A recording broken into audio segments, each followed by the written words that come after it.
রাজনৈতিক উদ্দেশ্যে নেওয়া প্রকল্পগুলো বাদ দেয়া হবে, অগ্রাধিকার পাবে জনগুরুত্বপূর্ণ প্রকল্প। একনেকে পঞ্চবার্ষিকী পরিকল্পনা স্থগিত। সারা দেশে বাড়ছে ডেঙ্গু, সিটি কর্পোরেশন প্রস্তুতির কথা বললেও মাঠের চিত্র ভিন্ন, নেই সচেতনতা।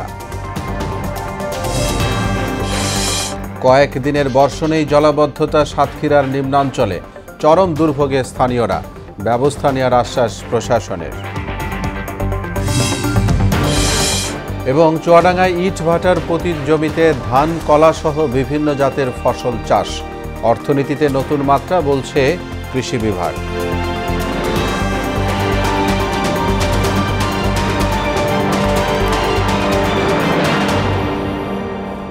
আসসালামু আলাইকুম, আমন্ত্রণ মোহনা সংবাদে। এতক্ষণ শুনছিলেন শিরোনাম, সঙ্গে আছি মোহাম্মদ ওয়ালিউল্লাহ। এবার বিস্তারিত। রাজনৈতিক উদ্দেশ্যে নেয়া মেগা প্রকল্প বাদ দেয়া হবে বলে জানিয়েছেন অন্তর্বর্তী সরকারের প্রধান উপদেষ্টা অধ্যাপক ডক্টর মোহাম্মদ ইউনূস। তবে জনগুরুত্বপূর্ণ প্রকল্প অগ্রাধিকার দেয়া হবে। বুধবার সকালে তেজগাঁয়ে প্রধান উপদেষ্টার কার্যালয়ে প্রথম একনেক সভায় এসব কথা বলেন তিনি।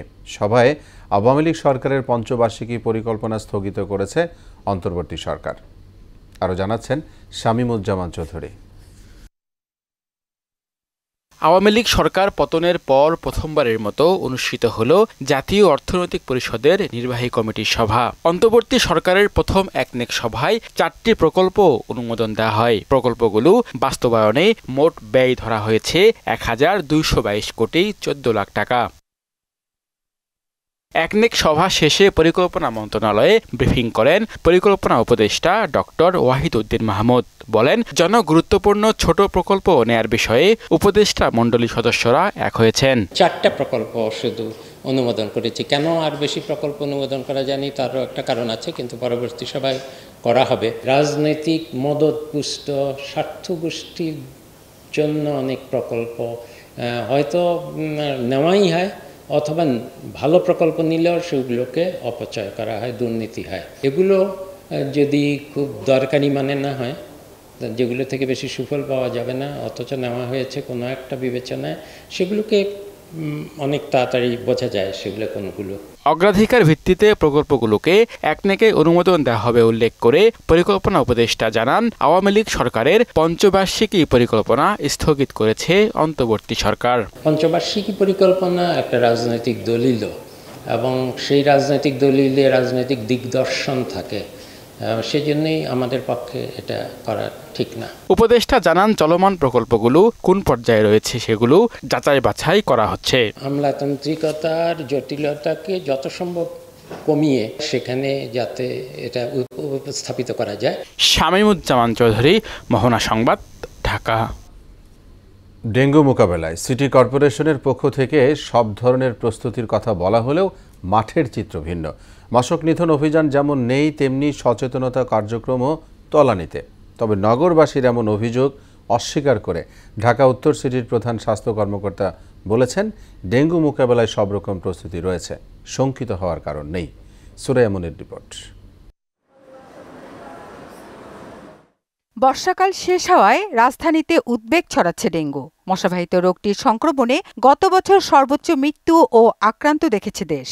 গেল বছর 3,21,179 মানুষ ডেঙ্গুতে আক্রান্ত হয়ে হাসপাতালে ভর্তি হন, আর মৃত্যু হয় প্রায় 2,500 রোগীর। এবছর ডেঙ্গু রোগী শনাক্ত হয়েছে প্রায় 20,500। চলতি বছর এডিস মশার প্রজননকাল সবে শুরু, কিন্তু মশক নিধনে নগর কর্তৃপক্ষের গাছাড়া ভাবে হতাশ নগরবাসী। ডেঙ্গু নিয়ে একটু ভয় আতঙ্কে আছে আমরা। মশার কামড়ের ছুটে রাত্রে থাকবে না, মশার ওষুধ দেয় না। তৈল নিচে পানি আছে, ময়লা আছে, আবর্জনা তো থাকতেই পারে, ওটার তলে লাগে না ওষুধ দেওয়া, হেঁটে দেয় না। মশার ওষুধ দিলে আমরা একটু ভালো হয়, ডেঙ্গুর থেকে আমরা রক্ষা পাই। ঢাকা উত্তর সিটি কর্পোরেশনের প্রধান স্বাস্থ্য কর্মকর্তা বললেন, রাজনৈতিক পট পরিবর্তনের পর নানা কারণে কাজকর্মে মন্থরতা চলে এসেছে, তারপরেও থেমে নেই মশক নিধন অভিযান। গত আগস্ট মাসে আমরা যদি ডেওয়ারি হিসাবটা দিই, তাহলে প্রায় 18 থেকে 19 দিন আমাদের মশক নিধন কার্যক্রমটা বন্ধ ছিল। আমাদের মশক কর্মীরা বাইরে যেতে পারেনি, আমাদের কিছু মেশিনারিজ ধ্বংসপ্রাপ্ত হয়েছে, কিছু ওষুধ ধ্বংসপ্রাপ্ত হয়েছে, কিন্তু আমাদের স্টোরে যে ব্যাকআপটা ছিল, মানে এই ধ্বংসপ্রাপ্ত মেশিনারিজগুলো রিপ্লেস করতে আমাদের কোনো কষ্ট করতে হয়নি। এখন আমাদের মেশিনারিজের সংখ্যা, ওষুধের পরিমাণ যথেষ্ট পরিমাণে আছে, কোনো অভাব নাই। প্রত্যেকটা ওয়ার্ডেই কিন্তু আমাদের এই কর্মী বাহিনী আছে, জলাশয় পরিষ্কার জন্য আলাদা কর্মী বাহিনী আছে, মশক বাহিনী আছে, প্রত্যেকটা ওয়ার্ডেই কাজ হচ্ছে। এডিসের বংশবিস্তার রোধে বাসাবাড়ি আশপাশ পরিষ্কার রাখা সহ সচেতন থাকার আহ্বান জানিয়েছেন তিনি। জনগণের সচেতনতা এবং সম্পৃক্ত ছাড়া ডেঙ্গু রোগ নিয়ন্ত্রণটা ভেরি ডিফিকাল্ট। সুরাইয়া মুন্নি, মোহনা সংবাদ, ঢাকা। চট্টগ্রামে ডেঙ্গু আক্রান্ত হয়ে চলতি সেপ্টেম্বরের প্রথম 17 দিনেই 7 জনের মৃত্যু হয়েছে, এদের মধ্যে 5 জন নারী। চলতি মাসে মোট আক্রান্তের সংখ্যা 311। অন্যদিকে গত কয়েক দিনে চট্টগ্রামে অর্ধশত মানুষ ডেঙ্গু আক্রান্ত হয়ে বিভিন্ন হাসপাতালে ভর্তি হয়েছেন। আর চলতি বছরে চট্টগ্রামে মোট 909 জন ডেঙ্গু রোগী শনাক্ত হয়েছে।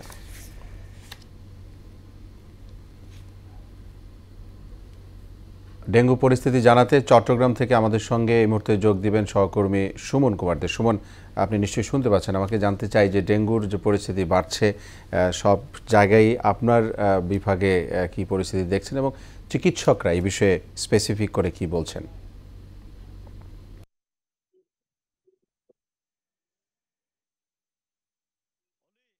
এই মুহূর্তে চট্টগ্রাম মেডিকেল কলেজ হাসপাতালের সামনে রয়েছি।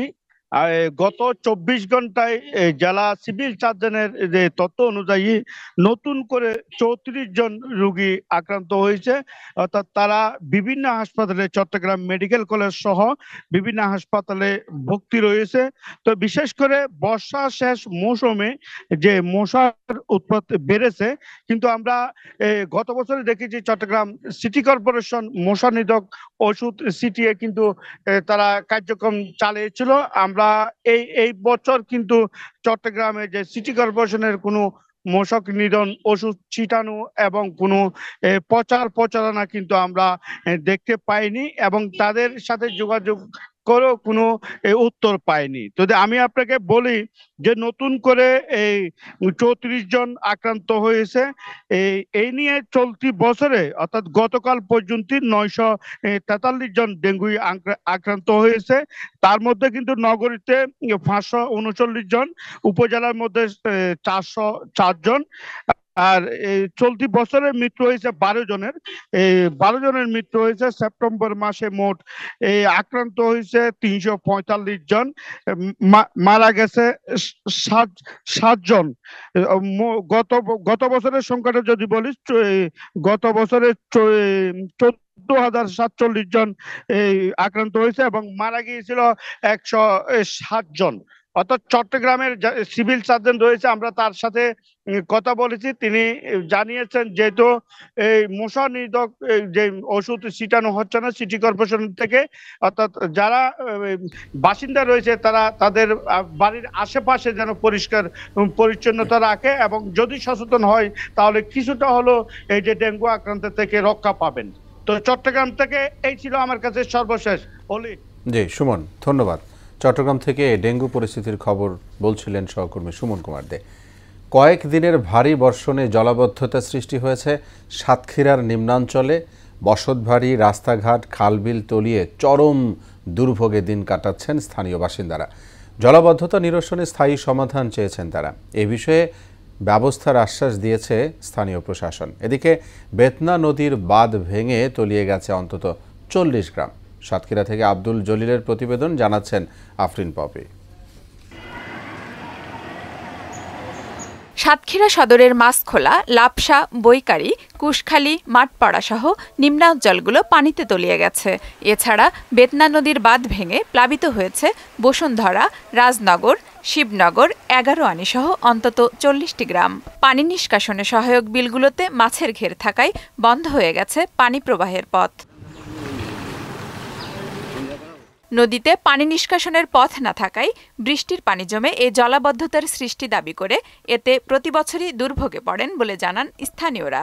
পানিতে আমরা বেরোতে পারছি, বাথরুমের সমস্যা, গোসলখানার সমস্যা, যে হেঁটু সমানে পানি আমাদের এখানে, আমাদের খুব অসুবিধা হচ্ছে চলাচলের। আমাদের এখানে 1.5 মাইল পর্যন্ত জলাবদ্ধ, শুধু এখানে ঘেরের কারণে আমাদের তো ঘর বাড়ি সব ভেঙে গেছে। আছে থাকা তো যাচ্ছে না, খাতা কাপড় সব কিছু ভাসতিছে ঘরের ভিতরে। জলবদ্ধতা নিরসনে পদক্ষেপ নেওয়ার কথা জানালেন উপজেলা নির্বাহী কর্মকর্তা। যে সমস্ত জায়গাগুলো জলবদ্ধতা ছিল আমরা বিভিন্ন যে বাঁধের মুখ আমরা খুলে দিয়েছি এবং পাশাপাশি আমাদের বেদনা নদীটাও আপনারা জানেন যে বর্তমানে বিভিন্ন খননের কার্যক্রম চলমান থাকার কারণে বন্ধ ছিল। আমরা একেবারে পুরো বেদনা নদী ক্লিয়ার করে দিয়েছি। এখন সবগুলো যতগুলো আমাদের বাঁধ ছিল বাঁধ ছেড়ে দেওয়া হয়েছে এবং আশা করছি আজকে বিকেলের মধ্যেই পানি যথেষ্ট কমে যাবে। গত কয়েক বছর যাবৎ ঘেরের সংখ্যা বেড়ে যাওয়ায় বৃষ্টি হলেই জলাবদ্ধ হয়ে পড়ে এসব এলাকা। আফরিন পপি, মোহনা সংবাদ। চুয়াডাঙ্গায় ইট ভাটার পতিত জমিতে চাষ হচ্ছে ধান, সবজি, কলাসহ নানা জাতের ফসল।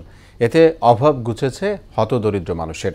পতিত জমিকে আবাদের আওতায় আনার মাধ্যমে দেশের অর্থনীতিতে নতুন মাত্রা যোগ হচ্ছে বলে মনে করছে কৃষি বিভাগ। চুয়াডাঙ্গা থেকে সাইফ জাহানের রিপোর্ট, জানাচ্ছেন তানজিদ ভূঁইয়া।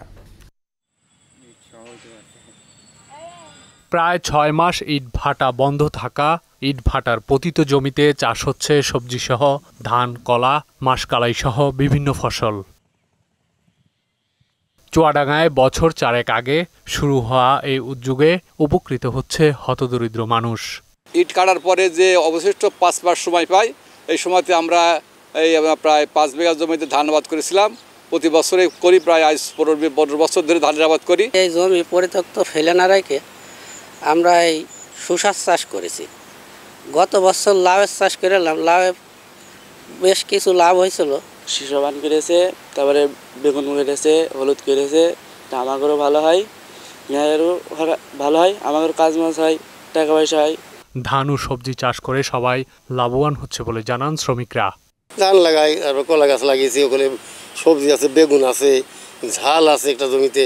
ধানগুলা আমরা বিক্রি করি না, যে ধানগুলা হয় আমরা শ্রমিকরা সবাই ভাগ করে নিই, আমাদের চাইল কিনা লাগে না। 7-8 বছর তো এখন আশপাশে যা ভাটা আছে সব ভাটায় এখন এই চাষ ধরে গেছে। বর্তমানে জেলার 123 হেক্টর পতিত জমিতে ধান চাষ হয়েছে। এ থেকে 650 মেট্রিক টন ধান উৎপাদনের আশা করছে কৃষি বিভাগ। আমাদের প্রচেষ্টায় কৃষক ভাইদের শারীরিক প্রচেষ্টা এবং সর্বাত্মক সহযোগিতায় এই আবাদ করা সম্ভব হয়েছে। ফলে এটি দেশের জন্য একটি পজিটিভ ভূমিকা রাখবে বলে আমি মনে করি এবং দেশের জিডিপিতে গুরুত্বপূর্ণ ভূমিকা রাখবে। 2020 সালে চুয়াডাঙ্গায় ইট ভাটার পতিত জমিতে ধান চাষ শুরু হয়। চলতি বছর 4টি উপজেলায় 152 হেক্টর জমিতে নানা রকম ফসলের আবাদ হয়েছে। তানজিদ ভূঁইয়া, মোহনা সংবাদ। সাম্প্রতিক বন্যায় চাঁদপুরের 6 উপজেলার গ্রামীণ সড়কগুলোতেও দৃশ্যমানের ক্ষতচিহ্ন। এতে চলাচলের অনুপযোগী হয়ে পড়েছে সড়কগুলো। স্থানীয়রা বলছে, বেহাল এসব সড়কে চলাচল করতে গিয়ে প্রতিনিয়তই ঘটছে ছোটখাটো দুর্ঘটনা। তবে পানি পুরোপুরি নেমে গেলে এগুলো অগ্রাধিকার ভিত্তিতে সংস্কার করা হবে বলে আশ্বাস দিয়েছে সংশ্লিষ্ট দপ্তর। চাঁদপুর থেকে মোহাম্মদ ফাহাদের তথ্যে আরও জানাচ্ছেন শারমিন স্বর্ণা। এবারে বন্যায় চাঁদপুরের 6টি উপজেলায় প্লাবিত হয়। নিচু এলাকায় রাস্তাঘাট, ঘরবাড়ি তলিয়ে পানিবন্দী হয়ে পড়ে প্রায় 1.5 লাখ মানুষ। এখন পানি নেমে যাওয়ার পর দৃশ্যমান হচ্ছে গ্রামীণ সড়কের ক্ষতচিহ্ন। এসব সড়কে যান চলাচল প্রায় বন্ধ। স্থানীয়রা বলছে, বন্যার আগে সামান্য সমস্যা থাকলেও পানি নামার পর সেটি আরও তীব্র হয়েছে। বন্যার আগে মোটামুটি ভালো ছিল, তেমন একটা খারাপ ছিল না। বন্যার পর এখন অনেক খারাপ হয়ে গেছে। মানুষ রিক্সা গাড়ি চলতে অনেক অসুবিধা হয়। 10 টাকার ভাড়া দিয়ে 50 টাকা দিলে এখানে আসতেছে না মানুষ, গাড়িওয়ালারা। গাড়ির অনেক সমস্যা হইতে আছে, ভাঙ্গার কারণে রুগী নিয়ে যাইতে সমস্যা হয়। রাস্তা একেবারে অবস্থা বেতাল হয়ে গেছে রাস্তার। চলাচলকারী যাত্রী ও চালকরা জানান, দ্রুত সংস্কার করে সড়কগুলো চলাচলের উপযোগী করার জন্য কর্তৃপক্ষের জরুরি পদক্ষেপ প্রয়োজন। এই রাস্তাটা হইলো আপনার ভাঙ্গা, আমাদের লোড গাড়ি যাইলে স্প্রিং ভাঙ্গি যায়, বেয়ারিং ভাঙ্গি যায়, চাকা টাল হয়ে যায়, এই সমস্যা আর কি। যদি একটু জলদি সংস্কার করেন তাহলে ভালো হয় আর কি। বেশি ক্ষতিগ্রস্ত সড়কগুলোর ব্যয়ের প্রাক্কলন তৈরি করে কাজ শুরু করা হবে বলে জানালেন এই কর্মকর্তা। আমরা প্রাক্কলন প্রণয়নের কাজ চলমান আছে এবং আমরা এগুলি যত দ্রুত সম্ভব বন্যার পানি নেমে যাওয়ার সাথে সাথে প্রাক্কলন প্রস্তুতপূর্বক যথাযথ কর্তৃপক্ষের অনুমোদন সাপেক্ষে আমরা পরবর্তী কার্যক্রম গ্রহণ করব। এবারের বন্যায় জেলায় 192টি সড়কের পাশাপাশি 36টি ব্রিজ, কালভার্টও ক্ষতিগ্রস্ত হয়েছে। শারমিন স্বর্ণা, মোহনা সংবাদ। দর্শক, এরই সাথে শেষ করছি মোহনা সংবাদ। যাবার আগে শিরোনামগুলো জানাবো আরও একবার।